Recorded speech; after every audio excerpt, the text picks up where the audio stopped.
In this video, I want to talk to you about the health benefits of sex. So sex is obviously a very interesting topic. It's probably one of the most popular topics that people are interested in today.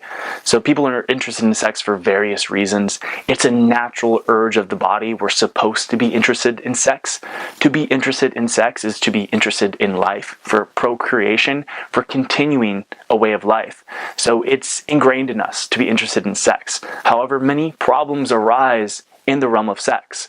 Sex becomes even more interesting when it becomes suppressed, so we can't talk about it. It's sort of bad to think about it. As soon as we can't think about a subject, talk about it, we can't communicate with it, we lose understanding with sex, and we usually become perverted in the area, or we just don't know how to control the area in which we're not talking about, which we're not learning about.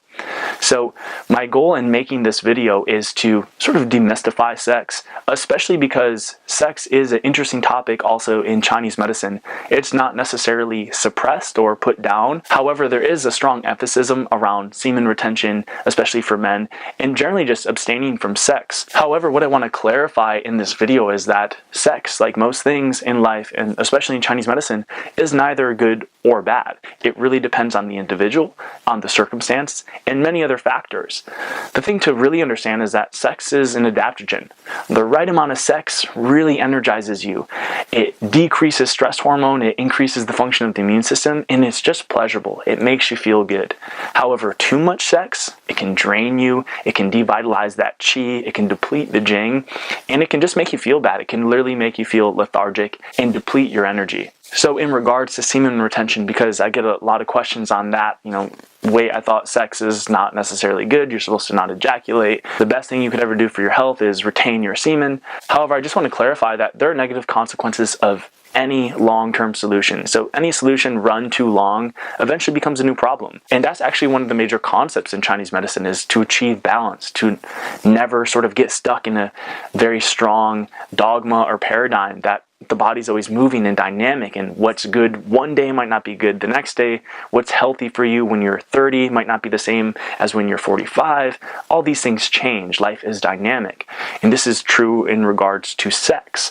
So for example, semen retention in a short period of celibacy could maybe be very helpful, very restorative and rejuvenating if, let's say, you have a long history of being overly sexually active. You ejaculated too much. You had too much sexual activity.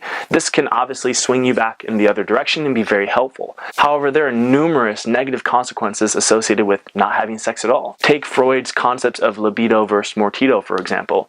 Libido meaning for life or toward life, and mortido meaning toward death.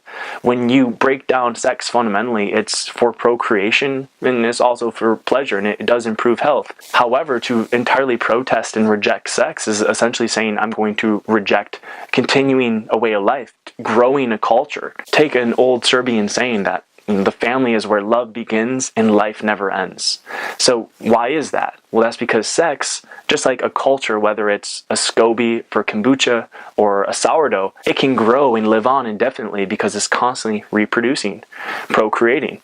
So sex in the most fundamental form continues the way of life. It continues the human race. It continues a culture. So in this sense, it's very helpful because it's essentially saying, I have a drive for life. To have a drive for sex is a drive for life. And to cut that off is this concept of mortido. You're not going to continue life. You're either growing or you're dying, so to speak. So to just reject sex, you're generally just headed in the direction of death. Your body, sadly is dying. Every day your body gets closer to ending its life cycle. So if you don't continue the way of life, you're not looking toward life, you're looking toward death. This is that concept of libido versus mortido. So that's just one very strong example of the negative side effects of not having sex. And this can manifest chemically, hormonally in the body, where if you're not interested in sex at all, if you have a strong aversion towards sex, your testosterone levels are going to drop. In fact, I remember coming across a study where a man basically under hypnosis through autosuggestion was basically saying, sex is gross, it's perverted, it's nasty. He was having having all these unkind thoughts about sex while being supplemented with testosterone. And despite supplementation of testosterone, he still had plummeting testosterone levels because his thoughts and considerations about sex being so negative, not being interested at all, his body responded to that hormonally, as hormones do respond to thoughts, and decreased his testosterone levels. And as you probably know, there's many negative consequences to having low testosterone levels. So, needless to say, not having sex or having tons of sex, both of those things are optimum solutions. The goal in sex is moderation. And also keep in mind the mannerism in which you go about having sex. There is a difference between healthy sex and unhealthy sex. And it's not just in the dose either. It's in the mannerism. Are you having sex with a person you're in love with? Sex without love can make you feel bad. It can drain you. That can have a negative consequence as well. And basically having sex promiscuously with people you don't love, and you'll start to feel bad about yourself spiritually, mentally, and emotionally, and that can have a negative consequence on the body as well. And if you're, let's say, having sex with a partner, but you have a break emotionally or in understanding or communicating, you're withholding from each other, this can decrease the intimacy and it can decrease the pleasurable aspects, the beneficial aspects of sex too. So the way you go about sex is also very important. Ideally, you would always have sex accompanied by love, by strong emotional, mental, and spiritual intimacy as well. So with all this in mind, let's get into some of the scientific backed benefits of sex. Number one, healthy sex increases immune function. In fact, sex is probably one of the most immune boosting or immune modulating activities there is.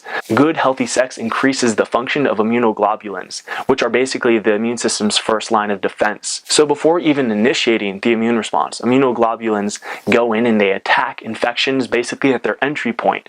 So they basically ward off infectious pathogens and bacteria before they even really get into the body, and the immune system has to respond and react. Number two, sex is great for the cardiovascular system and the heart, and in numerous ways.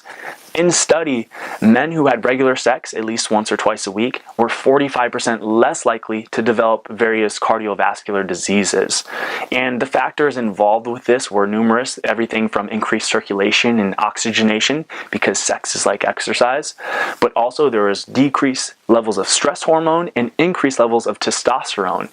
And this is important for heart health because if testosterone is less than estrogen, for example, those estrogens or estrogen dominance can cause hypothyroid, which can basically disrupt metabolic function and affect the cardiovascular system negatively. So in many ways, sex is great for the cardiovascular system. Number three, sex is like exercise.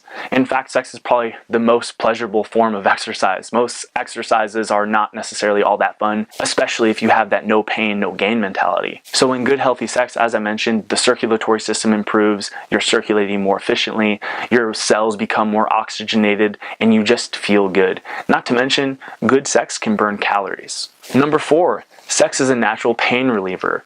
During sex, especially during ejaculation on both parties, the body secretes various pain-reducing hormones. And in studies, sex was actually shown to be effective for relieving pain, not just in arthritic conditions, back pain, migraines, and various types of headaches, but also menstrual cramps. And best of all, the pain-relieving abilities of sex doesn't come with these various nasty side effects as most anti-inflammatory drugs do. Number five, healthy sex and regular ejaculation can actually decrease your likelihood of getting prostate cancer. Now, there are numerous factors involved in this, but they probably mostly point to sex's ability to decrease stress hormone, decrease the production of prostaglandin D2, which is an inflammatory prostaglandin, and also to increase testosterone levels. Another health benefit of sex is that it can improve the quality of your sleep. And this occurs because of two hormones. After sex, especially after ejaculation, you have higher levels of prolactin.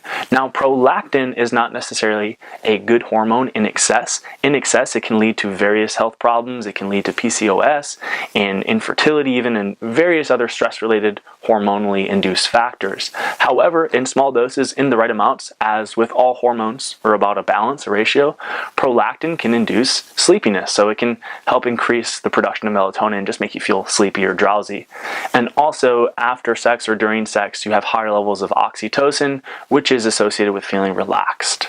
Next, and perhaps one of the best benefits of sex altogether, is this ability to relieve stress. So during sex, your brain secretes a variety of feel-good neurotransmitters that are also known to decrease various stress hormones, so you feel more relaxed and you feel more pleasure. Another benefit to sex is it improves your libido. So this is sort of an interesting paradox where, people are looking to increase their libido to have more sex, but what's interesting is that the more sex you have, the more sex you want. So while it's maybe difficult to just, find a partner to have sex with to increase your libido, usually people try to handle increasing their libido through various factors beforehand, such as dietary and lifestyle adjustments. However, if you can have sex and you have the ability to have sex, if you're in a healthy relationship, having more sex is going to increase your testosterone levels. And testosterone is the hormone that gives you that drive for life. It's the hormone that gives you a sense of libido and fertility in the first place.